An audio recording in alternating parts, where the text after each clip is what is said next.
आप सभी का स्वागत है आपका अपना YouTube चैनल दीप बिहार में। तो इस वीडियो में हम बात करेंगे हिंदी व्याकरण के टॉपिक के बारे में। और हिंदी व्याकरण का जो आज टॉपिक इस वीडियो के माध्यम से हम आपको बताएंगे वो है आपका व्यंजन वर्ण। क्या देखेंगे? व्यंजन वर्ण के बारे में देखेंगे। तो चलिए देखते हैं व्यंजन वर्ण के बारे में।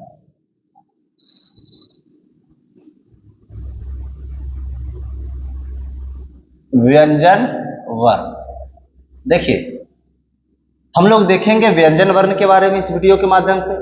लेकिन सबसे पहले ये जान लेते हैं कि ये व्यंजन वर्ण जो है कहां से निकल कर आया है। ठीक है, पहले हम लोग इसको देख ले, इसकी बात कर लेते हैं। तो देखिए, आप लोग वर्ण के बारे में अच्छी तरीके से जानते हो ये कि वर्ण उस मूल ध्वनि को कहते हैं जिसका खंड या टुकड़ा नहीं किया जा सकता है, उसको हम लोग वर्ण कहते हैं। उसमें आपको ये भी पता होगा कि वर्ण दो प्रकार के होते हैं, वर्ण के दो भेद। कौन कौन आपको पता होगा? एक आपका स्वर वर्ण है और दूसरा क्या है? व्यंजन वर्ण। ठीक है, ये वर्ण दो तरह के होते हैं, स्वर वर्ण और व्यंजन वर्ण। इसी को आप इंग्लिश में बोलते हो वॉवेल कहते हो, और इस व्यंजन को इंग्लिश में क्या कहते हो? कॉन्सोनेंट कहते हो। लेकिन आप यहाँ पे इंग्लिश ग्रामर नहीं पढ़ रहे, आप यहाँ पे हिंदी व्याकरण पढ़ रहे हैं। ठीक है, चलिए तो देखिए, हम व्यंजन वर्ण की बात कर लेते हैं। तो सबसे पहले याद रखना है कि व्यंजन वर्ण वैसा वर्ण होता है जो किसी दूसरे वर्ण की मदद से बोली जाती है। ध्यान रखिएगा, व्यंजन वर्ण वैसा वर्ण जो दूसरे वर्ण की सहायता से, दूसरे वर्ण की मदद से बोली जाती है। ठीक है, जैसे कि स्वर वर्ण के बारे में आप लोग को पता होगा कि वैसा वर्ण जो स्वयं बोली जाती है, जो खुद से बोली जाती है, जो स्वतंत्र होती है, तो उसको तो हम लोग स्वर वर्ण कहते हैं। लेकिन यहाँ पे आपका व्यंजन वर्ण है, तो व्यंजन वर्ण की परिभाषा होती है। सबसे पहले तो हम ये लिखेंगे कि व्यंजन वर्ण जो है वो वर्ण का प्रकार है, और ये वैसा वर्ण होता है जिसके उच्चारण में दूसरे वर्ण की मदद ली जाती है, दूसरे वर्ण की सहायता से बोली जाती है। लेकिन अब सवाल है कि किस वर्ण की मदद से बोली जाती है, किसकी सहायता से बोली जाती है? तो याद रखिएगा कि हमेशा व्यंजन वर्ण जो होता है वो स्वरों की सहायता से बोली जाती है। जी, किसकी सहायता से? स्वरों की सहायता से बोली जाती है। याद रखना, किसी भी व्यंजन, आप हिंदी व्याकरण में किसी भी व्यंजन को उठा लो, उसका आप उच्चारण कीजिए, आप उसको बोल कर देखिए, आपको उसको बोलने में स्वरों की सहायता लेनी ही पड़ेगी। स्वरों को आपको बोलना ही पड़ेगा उसके साथ में, तभी आप व्यंजन का उच्चारण कर सकते हैं, अन्यथा आप व्यंजन का उच्चारण नहीं कर सकते। तो इस तरीके से भी आप परिभाषा दे सकते हैं कि व्यंजन वर्ण किसे कहते हैं भाई? तो वैसा वर्ण जो स्वर वर्णों की सहायता से बोली जाती है, तो उसको हम लोग क्या कहते हैं? व्यंजन वर्ण के नाम से जानते हैं। अब जैसे यहाँ पे हम आपको एग्जाम्पल बताते हैं, जैसे कि देखिए कि यहाँ पे लिखा हुआ है क। क्या लिखा हुआ है? क लिखा हुआ है। तो क का स्ट्रक्चर देखिएगा, क का बनावट देखिएगा। हम बताते हैं आपको, जैसे यहाँ पे अ है, यहाँ पे आ है, तो ये तो स्वतंत्र है, ये खुद से बोली जा रही है ना, ये किसी दूसरे वर्ण की मदद से नहीं बोली जा रही है, किसी दूसरे वर्ण की सहायता से नहीं बोली जा रही है। लेकिन आप क को बोल के देखिए, क का उच्चारण करके देखिए, आपको अंत में आ ही जाएगा। आप ग बोल के देखिए, अंत में आपको आ ही जाएगा। ख बोल के देखिए, आपको अंत में आ ही जाएगा। प बोल के देखिए, अंत में आपका आ ही जाएगा। तो ये क, ग, ख, प ये सब आपका व्यंजन वर्ण है। क्यों भाई? क्योंकि ये किसके मदद से बोली जा रही है? तो स्वरों की सहायता से बोली जाती है। अर्थात जब इसका आप उच्चारण कीजिएगा, आप जब इसको बोलिएगा, तो इसके अंत में स्वर आ ही जाएगा, आ ही जाएगा। जैसे क है तो अंत में बोलिए क, तो अंत में आ रहा है, ग बोलिए, अंत में आ रहा है, ख अंत में आ रहा है, प अंत में आ रहा है। तो ये क्या आपका है कि स्वर के सहायता से बोली जाने वाली वर्ण है, तो इसको हम लोग बोलेंगे व्यंजन बोलेंगे। अब यहाँ पे आपको ध्यान रखना है कि ये शुद्ध व्यंजन नहीं है, ये शुद्ध व्यंजन नहीं, ये विशुद्ध व्यंजन है। याद रखिए, क्योंकि इसमें जो है स्वर आपका मिला हुआ है अंत में अ के रूप में, तो ये शुद्ध व्यंजन। अब इसको हम तोड़ेंगे तो क हलन अ, इसको हम तोड़ेंगे ग हलन अ, इसको हम तोड़ेंगे ख हलन अ, इसको हम तोड़ेंगे प हलन अ। तो देखिए यहाँ पे क हलन ग हलंत, ख हलंत और प हलंत। ये आपका हुआ शुद्ध व्यंजन। ये क्या हुआ आपका शुद्ध व्यंजन हुआ। ठीक है, यानी किसी भी, याद रखिए, किसी भी व्यंजन वर्ण में जब आप हल लगा देते हैं ना, हल ये वाला साइन जब लगा देते हैं नीचे में, तो वो हो जाता है शुद्ध व्यंजन। क्या हो जाता है? शुद्ध व्यंजन हो जाता है। चलिए, तो आपने यहाँ पे ये समझ लिया कि व्यंजन वर्ण किसके मदद से बोली जाती है, तो स्वर वर्ण की मदद से बोली जाती है, स्वर वर्ण की सहायता से बोली जाती है। तो यहाँ पे और क्या है? स्वर वर्ण ही है ना। चलिए, तो ये आपने समझ लिया। अब हम लोग बात करते हैं व्यंजन वर्ण की कुल संख्या की बात करते हैं। देखिए कि व्यंजन वर्ण की कुल संख्या कितनी होती है, व्यंजन वर्ण की कुल संख्या कितनी होती है, और उसके प्रकार के बारे में हम लोग फिर बात करेंगे। तो देखिए, व्यंजन वर्ण की कुल संख्या की अगर बात की जाए तो इसकी कुल संख्या होती है 33।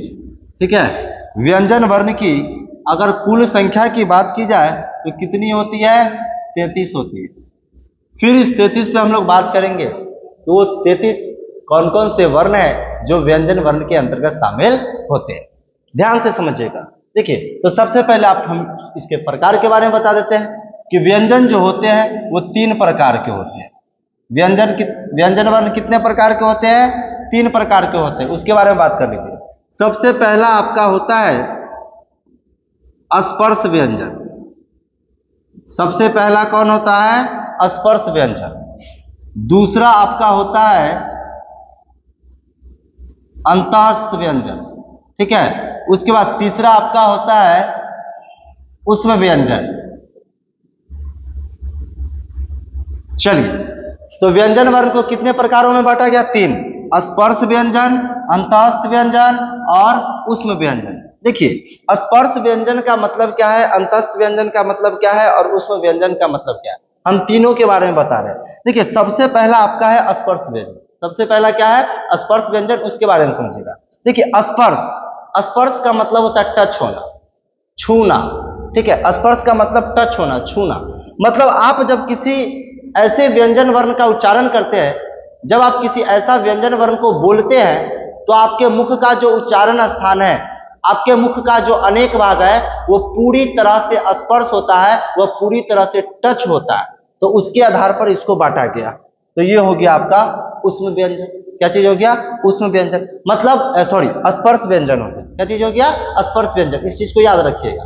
मतलब कि स्पर्श व्यंजन का मतलब क्या है कि वैसा व्यंजन वर्ण जिसके उच्चारण में, जिसको बोलने में मुख का कोई भी भाग जो है पूरी तरह से स्पर्श होता है, तो उसी को हम लोग क्या कहते हैं? स्पर्श व्यंजन के नाम से जो है जानते हैं। चलिए, अब स्पर्श व्यंजन में कौन कौन आता है सुन लीजिए।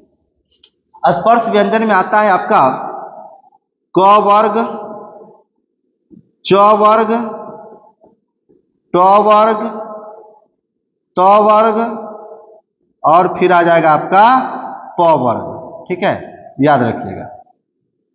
तो स्पर्श व्यंजन में क वर्ग, च वर्ग, ट वर्ग, त वर्ग और प वर्ग। क वर्ग का मतलब हुआ क, ख, ग, घ, अंग। तो इसमें कितना हो गया? 5। च वर्ग में च, छ, ज, झ, य। तो इसमें भी हो गया 5। ट वर्ग में ट, ठ, ड, ढ, ट वर्ग न। इसमें भी 5। त वर्ग में बात कीजिएगा त, थ, द, ध, न। इसमें भी 5। और प वर्ग में बात कीजिएगा तो प, फ, ब, भ, म। इसमें भी 5। तो इस प्रकार से 5 5 25, मतलब कि यहां पर स्पर्श व्यंजन की कुल संख्या कितनी हो जाएगी? 25 हो जाएगी। स्पर्श व्यंजन की कुल संख्या कितनी हो जाएगी? 25। अब इसमें क वर्ग, च वर्ग, ट वर्ग, त वर्ग, प वर्ग। इसीलिए स्पर्श व्यंजन को याद रखिएगा वर्गीय व्यंजन भी कहा जाता है। क्या कहा जाता है? वर्गीय व्यंजन। तो आपको यहाँ पे ध्यान रखना है कि स्पर्श व्यंजन कहिए या इसी को वर्गीय व्यंजन कहिए, इसकी कुल संख्या कितनी होती है? 25 होती है। स्पर्श व्यंजन किसको कहते हैं? जिसके उच्चारण में मुख का कोई भी भाग जो है पूरी तरह से टच होता है, स्पर्श होता है, तो उसको स्पर्श व्यंजन के नाम से जानते हैं। चलिए, दूसरा है अंतःस्थ व्यंजन की बात कर लेते हैं। तो देखिए, अंतःस्थ व्यंजन में क्या होता है कि इसमें भी जिस भी उच्चारण स्थान से, मुख के कोई भी पार्ट से, मुख के अंदर के जिस भाग से व्यंजन वर्ण का हम उच्चारण करते हैं, तो उसमें भी मुख का अनेक भाग जो है स्पर्श तो होता है, लेकिन पूरी तरह से स्पर्श जो है नहीं होता है इस वर्ण के उच्चारण। तो उसको हम लोग बोलते हैं अंतःस्थ व्यंजन। स्पर्श व्यंजन में क्या था कि इसके उच्चारण में मुख का कोई भाग जो था पूरी तरह से स्पर्श होता था, लेकिन अंतःस्थ व्यंजन में ऐसी बात नहीं है। जब इस तरह के वर्ण का हम उच्चारण करेंगे तो मुख का कोई भी भाग जो है पूरी तरह से स्पर्श जो है नहीं होता है, आधा अधूरा ही स्पर्श रह के रह जाता है। तो इसीलिए इसको बोलते हैं अंतःस्थ व्यंजन। तो अंतःस्थ व्यंजन कौन कौन हो जाएगा भाई, ध्यान रखिएगा, य, र, ल और व, याद रखिएगा। तो य, र, ल, व। तो अंतःस्थ व्यंजन की कुल संख्या कितनी हो गई, 4। अंतःस्थ व्यंजन की कुल संख्या कितनी हो गई, 4। कौन कौन हो गया, य, र, ल, व। अब यहाँ पे बात करते हैं उष्म व्यंजन की बात करते हैं। तो अभी देखिए व्यंजन वर्ण की कुल संख्या 33 थी, तो 25 स्पर्श व्यंजन हो गया, 4 अंतःस्थ व्यंजन हो गया, तो 25 और 4 29। इसको हमने क्लियर कर लिया। अब यहाँ पे उष्म व्यंजन देखिए, उष्म का मतलब होता है गर्मी, उष्म का मतलब क्या होता है, गर्मी। अब उष्म व्यंजन किसको बोलते हैं, ध्यान रखिएगा, वैसा व्यंजन वर्ण जिसके उच्चारण में मुख का कोई भाग जो है स्पर्श होता है और रगर होता है। स्पर्श के साथ क्या होता है, रगर होता है, घर्षण होता है, जिससे उष्मा निकलती है। याद रखिएगा, वैसा व्यंजन वर्ण जिसके उच्चारण में मुख का कोई भाग स्पर्श होने के साथ साथ उसका रगर होता है, घर्षण होता है, जिससे मुख से उष्मा निकलती है। ठीक है, वो वायु जो निकलेगा वो गर्म वायु के रूप में निकलेगा। ठीक है, घर्षण के फलस्वरूप, रगड़ के फलस्वरूप। तो वैसे व्यंजन वर्ण को क्या कहेंगे, उष्म व्यंजन के नाम से जो है जानेंगे। मतलब कोई भी उष्म व्यंजन का जब आप उच्चारण करते हैं तो मुख का कोई भाग रगड़ करता है, घर्षण करता है, जिससे कि आपके मुख से निकलने वाली वायु कैसी होती है, गर्म रूप का होता है। तो उष्म व्यंजन कौन कौन हो जाएगा, ध्यान रखिएगा। तो उष्म व्यंजन हो जाएगा आपका तालव्य श, मूर्धन्य श, 1 मिनट, चलिए आगे पीछे लिखा गया कोई बात नहीं है। देखिए यहाँ पे हो जाएगा आपका तालव्य श हो जाएगा, मूर्धन्य स हो जाएगा, दंत स हो जाएगा और ह।